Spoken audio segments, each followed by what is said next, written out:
con gente, algunos manifestantes que pasaron la noche al edificio de Cristina Fernández de Kirchner, ahí en la zona de San Telmo, Constitución, es más Constitución que San Telmo, sí. Donde seguramente va a pedir pasar la prisión domiciliaria cuando se presente ante el tribunal oral. De acá en más, los sonidos de la realidad. Son los audios de la mañana. Después de conocer la decisión de la Corte Suprema de Justicia de la Nación, que los 3 integrantes, en una decisión de 27 páginas, decidieron no hacer lugar a las recusaciones no eran recusaciones, sino la revisión que pedía Cristina Fernández de Kirchner de su condena a 6 años por administración fraudulenta, en una causa en la que está condenado también Lázaro Báez, que era el constructor que llevó adelante la obra pública en Santa Cruz durante las presidencias de Néstor y Cristina Kirchner. También José López, el secretario de Obras Públicas.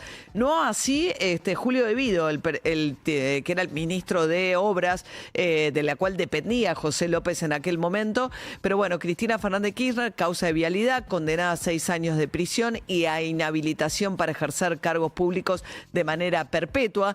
Cuando le tocaba la última instancia que le quedaba era la Corte dijo que no había suficientes motivos para revisar esa decisión y sin embargo dijo que había profusa causa y que los motivos que Cristina Kirchner había invocado, entre otros, era la falta de parcialidad de los distintos jueces y fiscales que intervinieron, algunos de los cuales habían tenido reuniones y reuniones amistosas con Mauricio Macri en la Quinta Olivos y demás. La Corte consideró que Cristina Kirchner no había probado que habían perdido la imparcialidad y dejó en firme la decisión. Después le tocó a Cristina Kirchner en la sede del PJ, ella sigue siendo presidenta del PJ, no va a poder ser candidata en las elecciones del 7 de septiembre como había anunciado que iba a hacerlo. Decía lo siguiente Cristina Kirchner inmediatamente después o a los pocos minutos de conocido el fallo de la Corte Suprema. Al cepo del salario que le ha puesto el desgobierno de Javier Milei, ahora el Partido Judicial le agrega el cepo al voto popular, una novedad realmente. Este cepo al voto popular no lo pone este triunvirato de impresentables que funge como una ficción de la Corte Suprema. No se confundan, son 3 monigotes que responden a mandos naturales muy por arriba de ellos. Bueno, Cristina Fernández de Kirchner identificando, de hecho no habló prácticamente de Milei, no le echó la culpa a Milei de esta situación, habló mucho del Partido Judicial, habló mucho de Macri y habló mucho del contraste entre lo que le pasa a ella ante la justicia y lo que pasa con funcionarios actuales o que fueron parte del gobierno de Macri.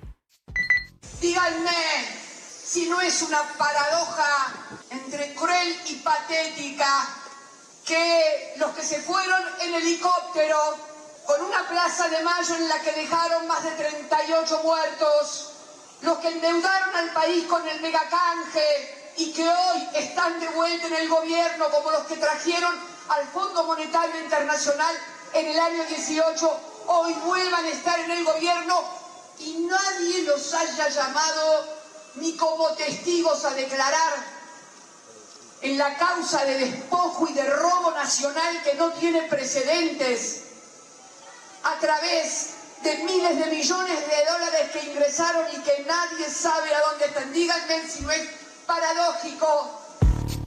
Bueno, mientras tanto, Cristina Fernández de Kirchner habló también acerca del futuro de este gobierno. El audio 2. Esto no tiene final feliz. El poder económico lo sabe y necesita que cuando este monigote que tenemos de presidente no les sirva más. No es culpa de él, lo votaron. Hacernos cargo de una buena vez por todas de las cosas, lo votaron. Pero cuando este monigote se caiga, lo que pretenden es que el campo nacional y popular no pueda organizarse. Bien, ella llamó a la unidad del peronismo, dijo basta de peleas de dirigentes, hay que movilizarse, hay que organizarse. Y respecto a los próximos pasos, el abogado de Cristina Fernández de Kirchner, Carlos Beraldi, decía lo siguiente. Siempre estamos atentos y sabemos más o menos qué es lo que puede ocurrir. Por eso preparamos un escrito en donde detallamos ¿Cuáles son las razones por las cuales Cristina Fernández de Kirchner esta injusta condena solo la puede cumplir en su domicilio? Por eso lo que pedimos es un arresto o detención domiciliaria, que se le da a las personas que tienen más de 70 años, Cristina cumplió 72, y además se justifican una serie de circunstancias que determinan que esto sea así. Bueno, es probable que le den la prisión domiciliaria y probable que la manden a un penal común a Cristina Fernández de Kirchner desde los temas de custodia, digamos, claro, para ir a un penal común. Carlos Menem estuvo preso en el 2001 en una quinta en Don Torcuato, en el conurbano de la provincia de Buenos Aires, en su momento pero tenía un recurso todavía en la Corte, y en aquel caso la Corte Suprema de Justicia de la Nación hizo caer la condena que tenía por asociación ilícita, y por eso quedó en libertad Carlos Menem. Mientras tanto, José Luis Espert, diputado nacional, que estaba llamado a ser uno de los candidatos que iba a discutir con Cristina Kirchner en la provincia de Buenos Aires por el lado de los libertarios. ¿Qué dijo Espert? Lo que ha ocurrido en el día de hoy, además de ser histórico, demuestra que en Argentina rige un país que, fiel a su constitución, es un país representativo, republicano y federal. Y hoy se ha expresado de manera muy contundente e independiente un poder judicial independiente, lo repito. Mucho de lo que estábamos en esto de la vida política se ha confirmado, y sabíamos que Cristina era chorra y que todos los que la acompañan en esta condena son un conjunto de delincuentes, y está muy bien que terminen todos presos. ¿Por qué? Porque es importante que aquellas personas que se dedican a la vida política, que deberían servirle al pueblo, cuando se sirven del pueblo terminan presos. Bueno, esto decía Espert, mientras que Milei continúa su gira en Israel, puso justicia fin, y lo que agitaron los libertarios es que esto demuestra que no había un pacto de impunidad entre el kirchnerismo y Milei, porque a Milei le convenía que Cristina Kirchner fuese candidata en la provincia de Buenos Aires. Lo que hicieron circular mucho ayer, por supuesto que lo que denuncia el peronismo es que hay nuevamente una proscripción que afecta a dirigentes del peronismo, como ocurrió después del golpe del 55, pero en lo inmediato hicieron circular mucho una declaración de Cuño Libarona, el actual ministro de Justicia, que decía que en esta causa no habían logrado probar que Cristina Fernández de Kirchner hubiese participado personalmente en diligencias, conversaciones, gestiones para direccionar la obra pública de manera tal que fuese a parar a manos de Lázaro Báez. ¿Está aprobada la intervención de Cristina Kirchner en el hecho? Y el concepto general es no. 2. ¿Hay asociación ilícita en este marco? ¿Se pusieron de acuerdo con un dolo común para cometer delitos indeterminados? Y el concepto general es no. Jueces, abogados, algunos más políticos que otros, pero 9 que están siguiendo el juicio a diario, y la opinión general es lo que yo siempre dudé: asociación ilícita. Planes indeterminados, todos de acuerdo. Y entonces me parece que hay mucho camino todavía por recorrer. Bueno, Cristina Fernández de Kirchner durante el proceso judicial alegó que correspondía, los presupuestos se aprobaban por el Congreso de la Nación, que la asignación de obra pública ya no lo hacía directamente, que no probaron que ella hubiese estado directamente involucrada. Sobre el final de la causa, en los alegatos, Luciani incorpora unos diálogos al final del mandato de Cristina Fernández de Kirchner con Lázaro Báez. Y falta todavía un juicio más de Otesur que tiene que ver con los hoteles que Lázaro Báez, al mismo tiempo que recibía obra pública, le alquilaba a Cristina Fernández de Kirchner. Pero además, lo que la Corte no investigó, y que Cristina Fernández de Kirchner le había pedido que investigara, era la parcialidad de los jueces y fiscales que le investigaron.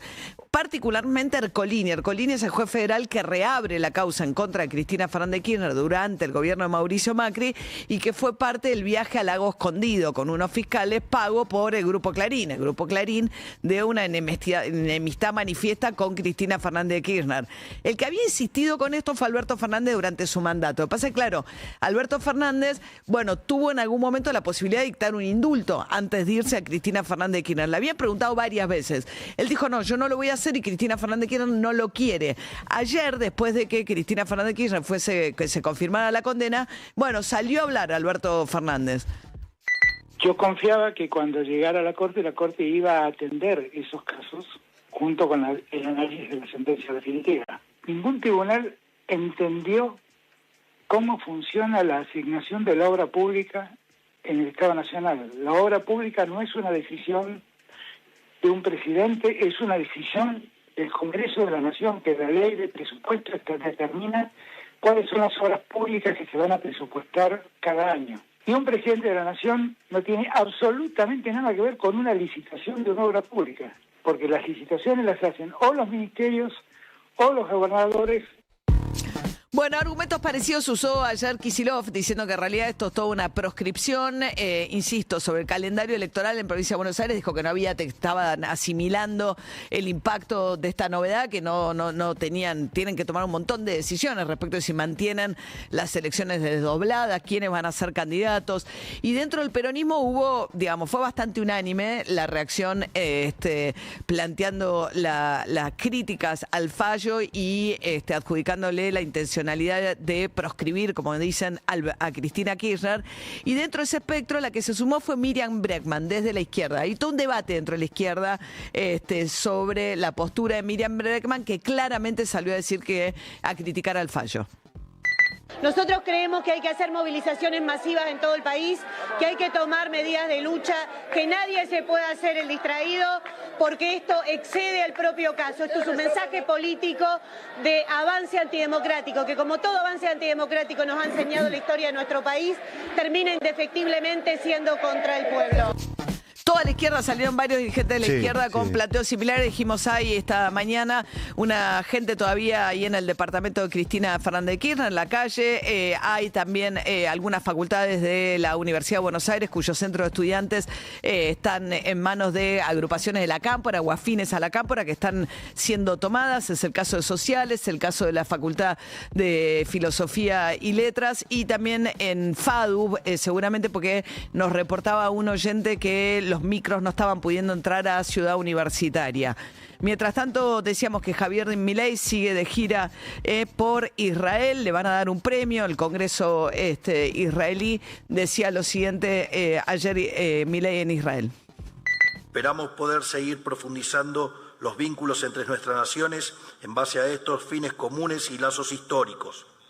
El futuro necesita de nuestra colaboración para expandir la luz y alejar a las tinieblas. No desistiremos en nuestra demanda por la liberación incondicional de todos los secuestrados aún cautivos en la Franja de Gaza, así como insistimos en acompañar al pueblo de Israel durante estos años trágicos. Confío en que esta visita marcará un antes y un después en el fortalecimiento de la amistad entre la Argentina e Israel. Que Dios bendiga a Israel, que Dios bendiga a los argentinos y que las fuerzas del cielo nos acompañen. ¡Viva la libertad, carajo! Bueno, ahí estaba con Benjamín Netanyahu, el presidente que lo ha recibido con todos los honores y que está en este momento siendo fuertemente criticado por la comunidad internacional por la respuesta prolongada en el tiempo, la cantidad de víctimas que ha tomado, la falta de ingreso de ayuda humanitaria a Gaza y la decisión además de ocupar la Franja de Gaza ilimitadamente como respuesta al ataque del 7 de octubre de parte de Hamás a Israel. 7:15 de la mañana.